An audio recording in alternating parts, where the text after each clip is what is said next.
Hey Aquarius, how's it going? Having any good ideas lately? Before I turned on the camera, I got a vision of you having a thought bubble. I couldn't see what the thought bubble was. It was just a white cloud like in a cartoon or comic book. So whatever this thought is, it's yours and for nobody else, I guess. And then some cowboy on horseback came up, maybe a cattle rustler or something like that. And he had a lasso and he lassoed your thought bubble.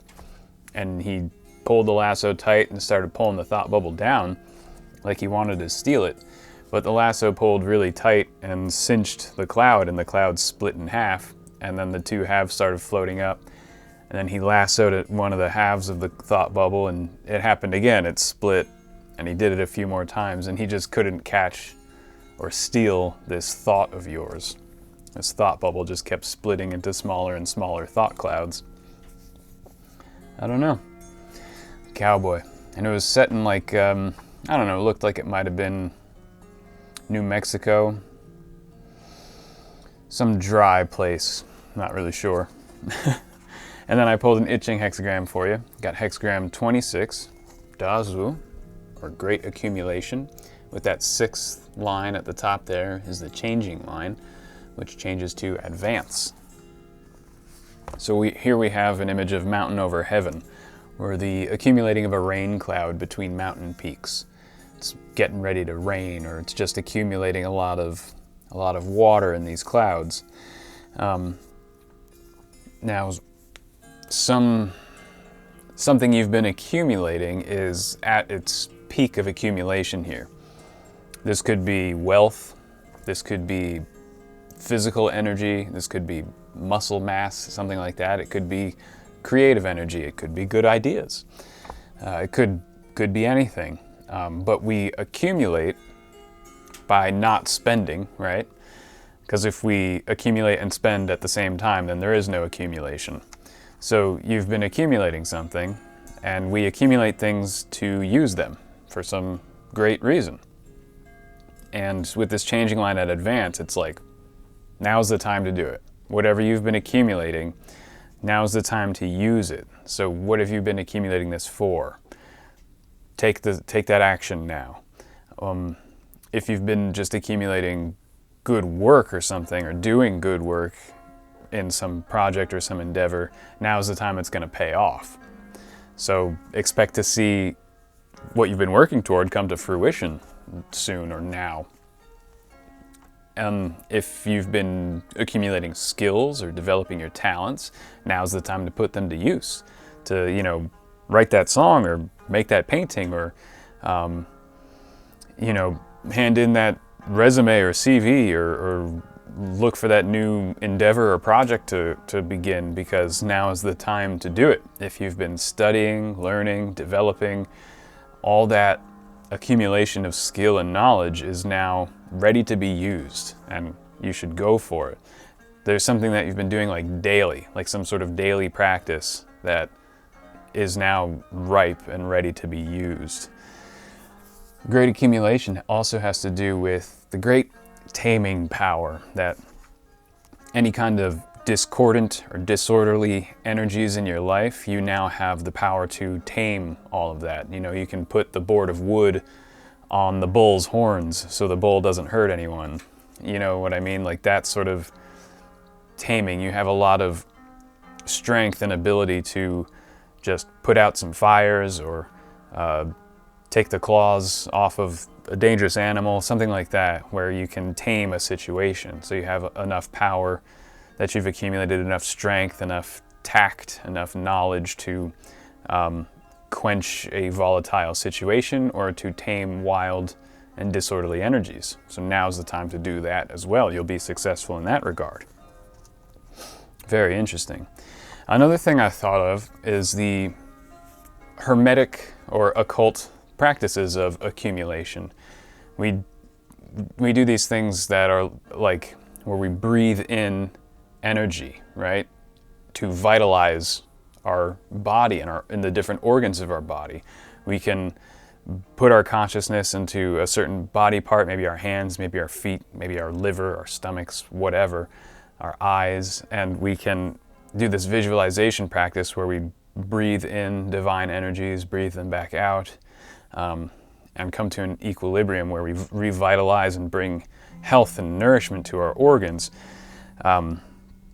where we inhale and exhale these divine energies. Sometimes there are times when we inhale and inhale and inhale and inhale these divine energies without exhaling them.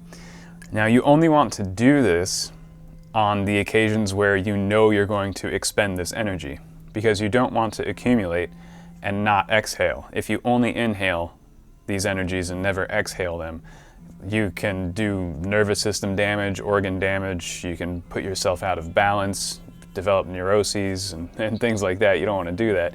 But sometimes we do accumulate, inhaling these divine energies with the plan of then using them for some benefit, maybe to help or heal someone.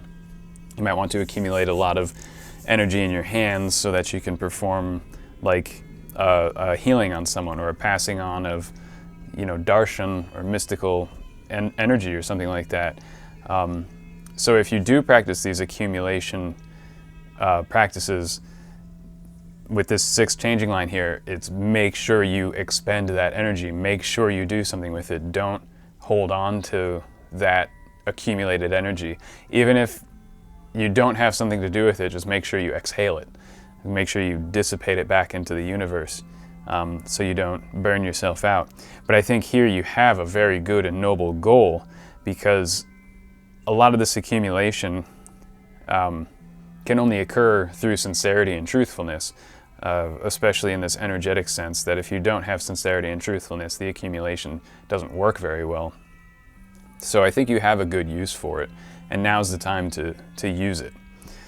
So I'm going to develop this reading with a coin that's going to point to one of these 24 symbols, one of these aspects of reality that the Oracle will have us focus on. Oracle, what does Aquarius need to know?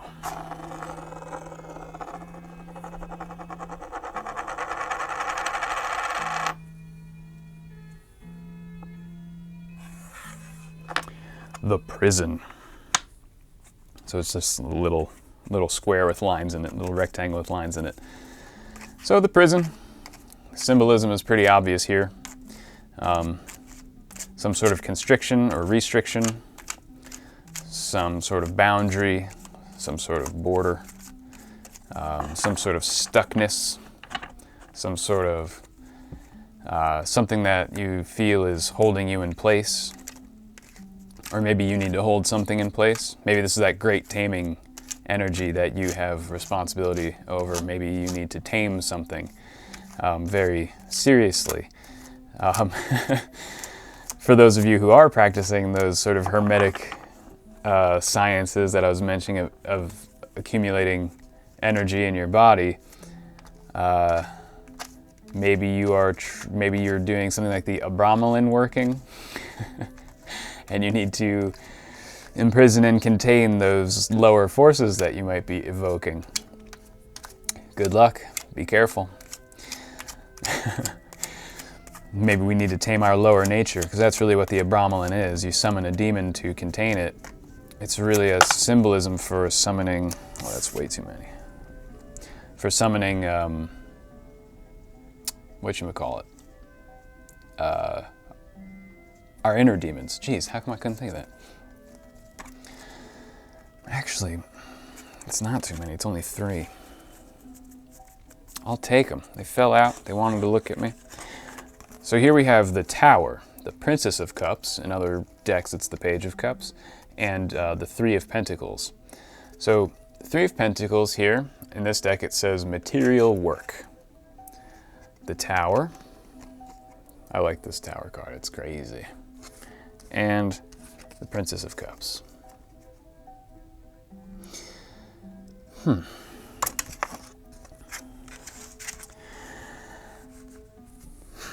So yeah, if you accumulate too much energy and don't spend it, you can have one of these experiences. So if you're working towards something and you refuse to see that you are prepared to finish that work or to do something with it, you can over complete something, right? You can like ruin the opportunity that will come next if you like don't move on to the next project, or if you don't know when enough is enough, when a thing is good enough. Like I deal a lot with this in the music world, where songwriters and music producers like never release their music because they think, oh well, I can tweak this thing and change that thing and it's not perfect yet and it's not ready to be released yet. And then they work on it forever and ever and ever, and they never release it. And it's like, well, there goes the project. Like, it's never going to be shared with the world. It's done. Like, no one's ever going to hear it except you. It's just on your computer or whatever, and you're the only one who ever hears it. So it's a useless project. You've destroyed your own project because you refuse to release it and show it to the world. So this is that idea of like knowing when something is good enough, because this page, this princess, this is a somewhat immature emotional energy here. Princess of Cups, this is like immature emotionality, where you might be like a perfectionist about something. And if you're a perfectionist, then nothing will ever be finished. And you're just working and working and working on it forever when you don't necessarily have to.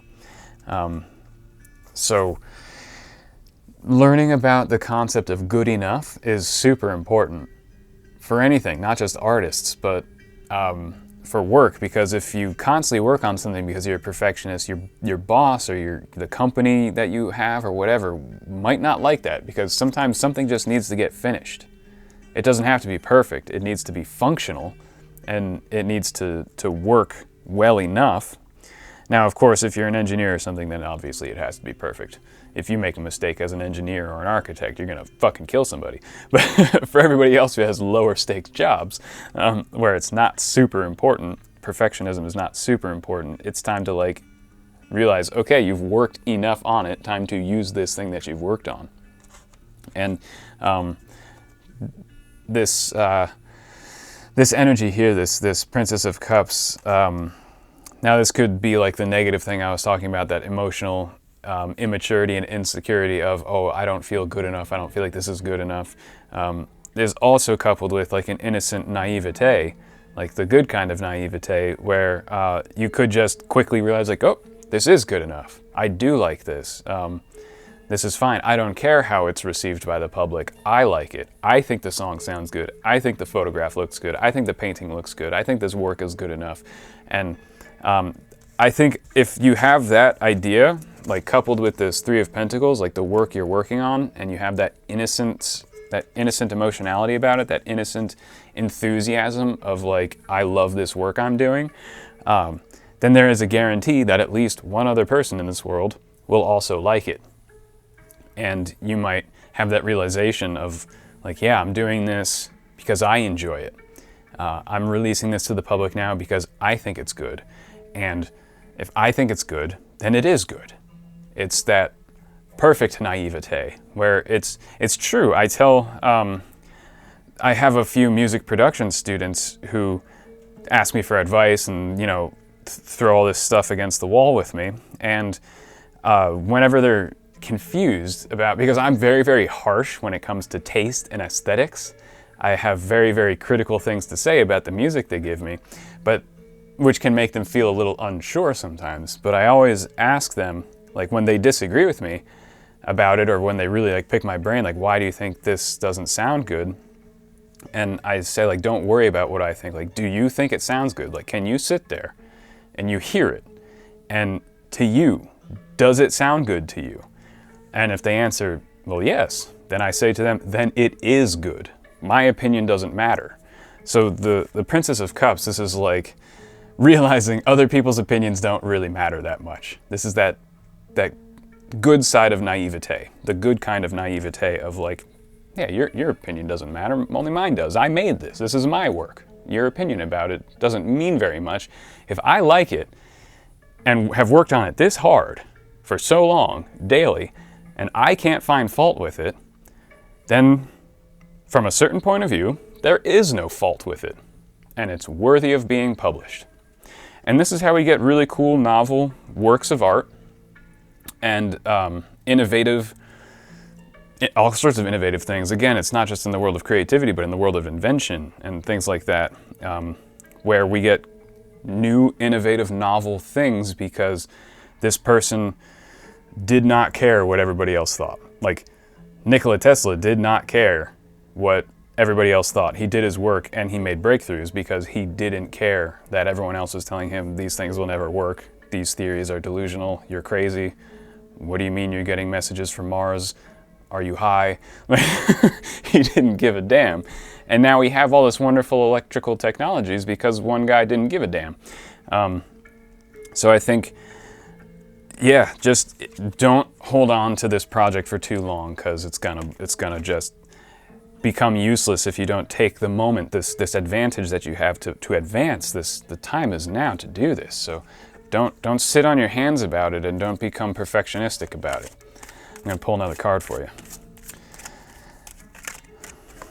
Just put it out there, finish it. Put the flag in the ground, publish it, hand it into your boss, whatever it is you gotta do. Because it's probably done. It's probably done. If you've got like a friend who you can ask, who's like never been exposed to this project or this thing you're working on, who doesn't know anything about it, and just present it to them as a finished project, as a finished product. Don't tell them you're working on it, just present it as though it's done and see their reaction. And if they don't give you any criticism, or if they say this seems unfinished, if they just say, oh, that's cool, or whatever, it probably means it's done. So what does Aquarius needs to know about this? Tower, Three of Pentacles, Princess of Cups, great accumulation. That one's not coming out of my hand. Nurturing, all of them. This card fell out before I did your reading when I was moving the cards onto the table. Nurturing. I know it's a skull, right? It's called nurturing, what the hell? But this skull has a coin in its mouth, and in the Roman sense, that's like nurturing your soul and preparing your soul for the afterlife journey. And the coin is in the mouth of the skull, which means this guy is dead and is on that afterlife journey and has the coin to pay the ferryman to get him into the underworld, into the astral world, into the next life. So he accumulated everything he needed in his life and can now use it in his next life. He has accumulated, and at the proper time, the fruit was ripe, his body died, and his soul moved on. So again, this is just timing. Like if you wait too long, you're gonna miss your boat, You've got everything you need. You might be thinking that you don't have what you need, but that's not true. You have it all. If you don't have enough money to do what you're looking to do, you have the tenacity to get it. You have the tenacity to find another way that doesn't require that money. You have enough to do what you want to do. If you feel like you don't have enough emotional stability, you do. Start doing the thing, and you will discover within yourself, oh, I am perfectly stable about this. I do have that emotional stability. I think if you take the step, even while feeling unprepared, which is like the definition of bravery or courage, right? John Wayne said courage is being afraid but saddling up anyway. So yeah, you got to just saddle up anyway and get going, and you'll find those resources, whatever they are, even if they're material resources or physical resources, emotional, spiritual. You might feel unprepared. You might feel like you still have to accumulate more, but the truth of the matter is you don't. You are perfectly ripe and ready to take this step. And as you take the step, as you get out that door and take that first step, all those things you thought you didn't have, because now you really need them, you took the step, you're doing the action, now you need those resources you thought you didn't have, they'll show up because you're in that subconscious and conscious state of needing those resources, so you'll have to employ them. It's like do or die, they'll show up anyway. You'll find like, oh, they were there. They were there. It's that trigger that you need. If you don't put yourself in that active state, in a state where you need the resources, you'll never notice that you actually already have them. When you put when you put yourself in a state where you need them, then they activate and you realize you didn't need them. You already had them. It just was kind of hidden from you. I can relate to that feeling. Sometimes I travel very rarely, but when I do, it's with great purpose. And I always realize, like, I'll never be ready to do these sorts of things, to go to the place that I want to go and to find what I want to find and to take those steps. And you know, I do what I can to get ready, but I'll never fully feel ready. And if I have to wait until I feel ready, I'll never go. I'll never do it because I will never feel ready. So a discipline that I've learned is to saddle up anyway. Doesn't matter if you're not ready. Like, the worst that could happen is you die, right? That's the absolute worst thing that can happen to us. Well, I guess there are fates worse than death. But like, if you practice that discipline where you don't really care what happens to yourself, you can do anything. I know that's really morbid, really macabre way of looking at life, and I don't recommend it unless you have a very strong mind and very strong emotional core. But I practice what you can find in the Hagakure, which is a Japanese book written by a whole bunch of different samurai, where you just learn how to stop caring about what's going to happen to you. Like, it sounds pretty vile, but like, you imagine terrible things happening to you, all sorts of terrible things, violent things, awful things, diseases. You just sit there and meditate on it and imagine you experiencing these awful, awful things. Until the point where you don't care if it happens to you or not anymore, where you're like over it. It's kind of like exposure therapy, where you just subject yourself, not literally subject yourself to horrible things, but imagine it.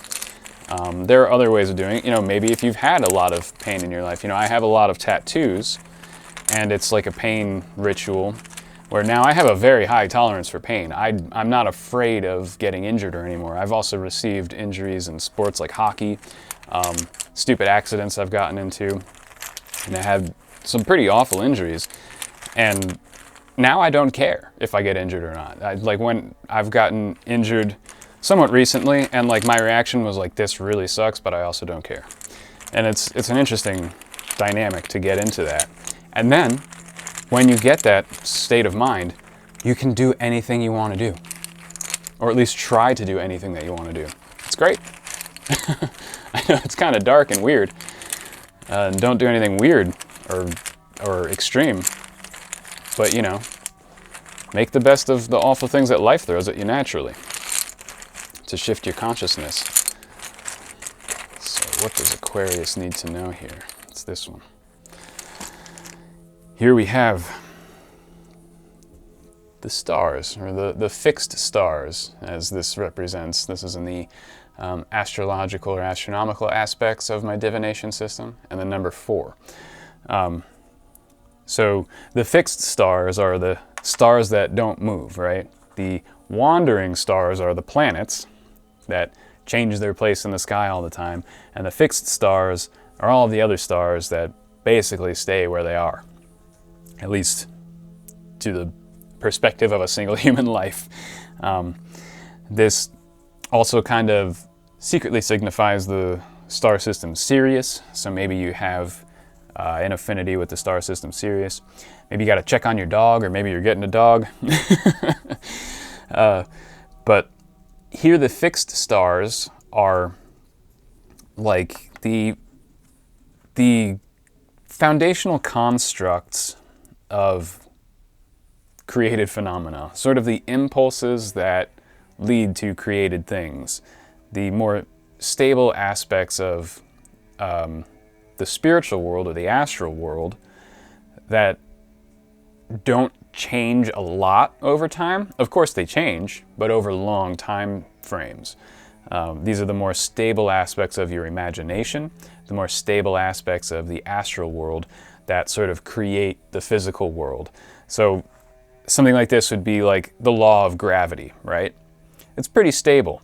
Now, we know that there can be ways of nullifying gravity. There are strange places in the world that seem to have strange gravitational anomalies, so it's not a permanent fixed law, but it's almost like the fixed stars. They're not totally permanent and fixed, but they're mostly permanent and fixed.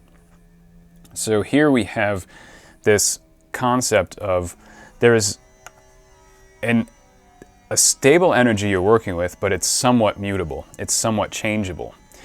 And if you're feeling stuck by some sort of immutable law, like stuck in a prison about it, you will find these little anomalies or little secret doors that you realize, oh, this law, this situation is actually not that fixed. It's only mostly fixed. There is an escape route, or there is a thing I can change and mutate about it. You know, you have that great taming energy from this great accumulation where you have enough power to change what seems like a chaotic or very difficult situation. You've accumulated enough strength or enough power or enough knowledge to be able to like create a little portal for yourself and escape that situation, or to, you know, break down or dissolve a blockage and take the step forward. That could be one of the things that has been preventing you from realizing that you can take this step forward, is feeling stuck in this prison, or feeling fixed, feeling these immutable laws of nature constricting you. But the laws are not actually immutable. You will find the way through, and it will feel like a magic door.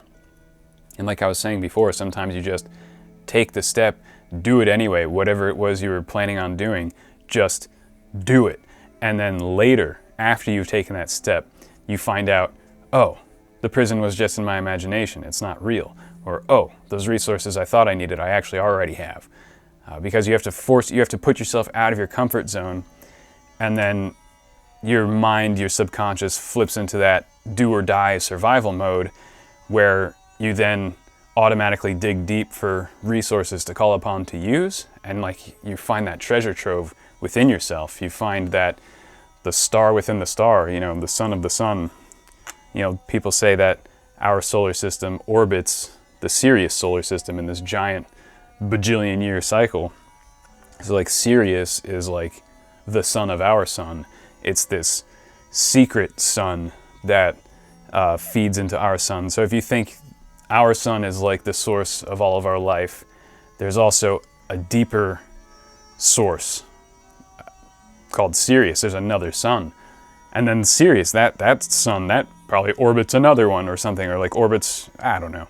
But there's always like a deeper resource there. There's always a deeper fountain, a deeper fundamental source of energy and life that is hidden.